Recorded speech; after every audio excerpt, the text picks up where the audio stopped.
Wish You Were Here could have been an amazing film, but the pacing is diabolical. Honestly, some of the worst pacing I have ever experienced. So I will tell you what it's about. It's technically not a spoiler. This information is on Letterboxd, it's on IMDb. It's kind of what the film is about, but it doesn't happen until 50 minutes in. I think just after 50 minutes into the film. And the film itself is not tremendously long. It's about an hour and 40 minutes at the most. And that second half, maybe just the final third, is so rushed. And nothing happens in those first 50 minutes. So the pacing is horrendous, but maybe the final third is worth it. But as I said, I will explain what happens 50 minutes into it. But if you consider that to be a spoiler 50 minutes in, then that's worth bearing in mind. This was released this year, 2025. It's written and directed by Julia Stiles, and it's based on Wish You Were Here by Renée Carlino. And we have a cast including Isabelle Fuhrman, Mena Massoud, and Kelsey Grammer. It's because of Grammer that I became aware of this. I also really like Isabelle Fuhrman. And the description sounded great. It sounded like it was going to be a really emotional film, really uplifting in some ways, depending on how it played out. I thought, okay, this sounds like it could be a really interesting experience.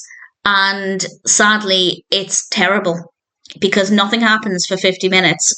And then the last half an hour-ish is just so rushed that it's hard to feel the emotions because we're just bouncing from one scene to the next. So it could have been good, but it's pretty horrendous. And as I said, I will say what happens. 50 minutes into the film, I think it was maybe 53, 54 minutes, Charlotte finds out that Adam, who she has spent some time with, is actually terminally ill. And then the rest of the film is about her spending time with him, coming to terms with this, of course, and Adam wanting to spend his last remaining time on Earth doing something. As he said, he doesn't just want to sit around and wait to die. He wants to actually do something with the time he has left.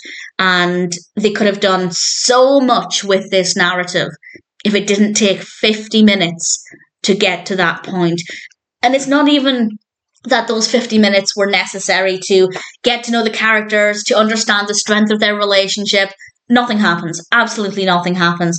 Had this happened maybe 20 minutes in, and we had over an hour of having this emotional journey with Adam, getting to know the couple together, Charlotte and Adam spending time together, really connecting with them, it would have been such a stronger story. It would have been a good story. So a lot of potential, but unfortunately the execution is horrendous. And I can't recommend it.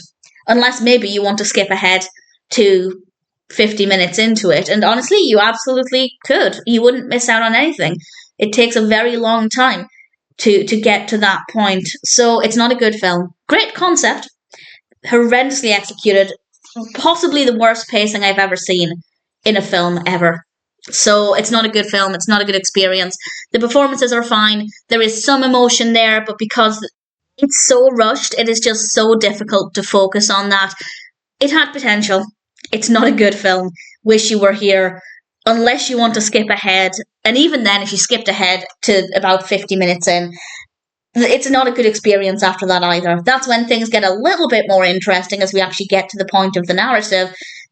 After that, it's still very rushed. It's still very chaotic. It's not a pleasant experience. So I don't recommend it. The story is just so poorly handled. And yes, the characters are reasonably well written. The performances are good.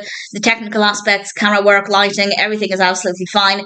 But the story is just horrendous. It's so badly handled. The pacing is atrocious. And because of that, I can't recommend it.